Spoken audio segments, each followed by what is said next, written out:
Yan, dalawang sasakyan na po na yan, ninakawan ng baterya.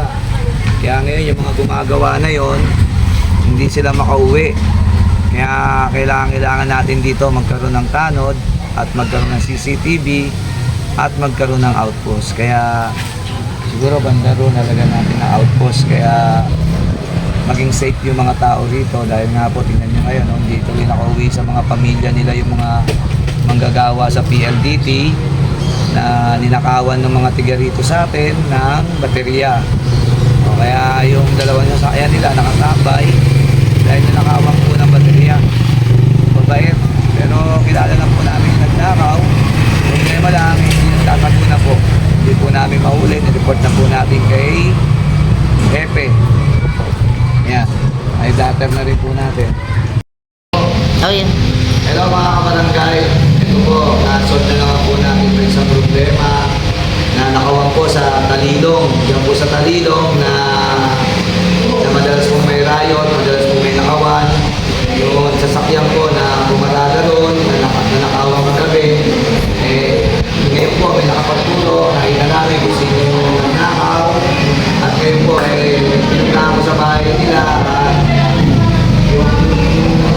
Yung may-ari ng baterya, ito po yung baterya. Yan. Nakaw po. Kaya,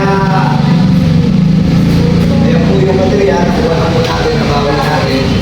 Ayan po yung may-ari, hindi na po sila sasama ng kaso. Buti nila po, may nakapagturo. Kaya dyan po sa Talilong, kailangan po natin magtayo ng outpost. Kailangan natin lagyan ng CCTV, kailangan po natin lagyan ng mga ilaw. Dahil nga po, yan po lahat nagagaling ng mga tumada, kabataan, kung sino-sino po yung nagagaling na, kaya kailangan po, meron tayong tanid dyan ng 24 oras. Ito po, good news, naman na po natin, hintayin na po natin yung may-ari ng sasakyan para may-ibigay na po natin yung kanyang battery at makauwi na siya sa kanyang bahay.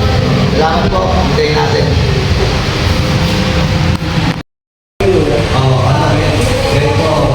Ayan, yung nireklamo mo sa akin kanina.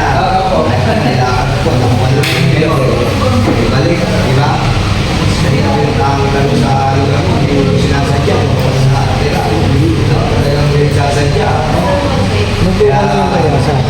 Ayan, ano ang masasabi mo? Nakuha na namin yung baterya mo. Sabi mo kay Kuya.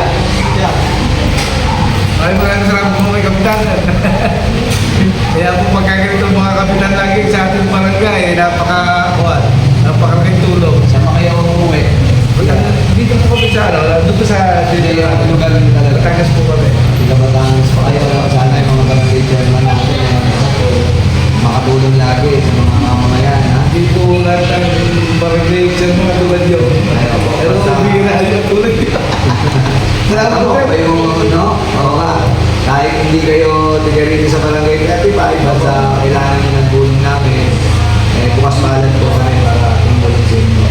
Ngayon, ito na, nabawi ko na yung baterya. May baterya nyo, sigurado kayo, yan nyo. Opo. Opo. Ngayon, meron kayong latter dito sa, pakitawag si Ate Brenda na, kasi di ba may usapan kayong kapatid na hindi ka naman, kasi kailangan naman, pero ako sinaiwan mo na kabayuan nila yan kapatid nila dahil nadadama yung pamilya. Asa na yung latter, mas lagi na mawi na yung mabalik yan. Kaya nalagaw talaga siya kanina para manibalik sa inyo. Tapos yung niya kaya nalunang niya rin. Dahil walang fire exit. Okay sa Posible sa doon. tama po.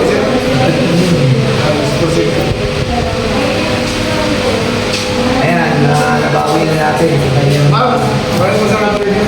Hindi ko kayo sa akin magpasalamat sa kapitan ko natin. Hindi po sa inyo. At sa ginalugan niya ng gusto yung no po ha, hindi namin pinapayagan yung kapitan namin sa barangay. Pero siya mismo ang umaksyon sa inyo, nakakaya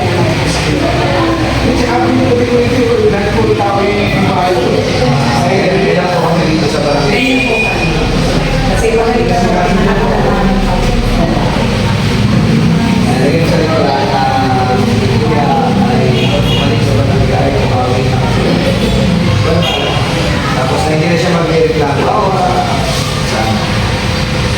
Ayan, congrats. Na, bawi na. Yun naman ang sabi niya sa amin.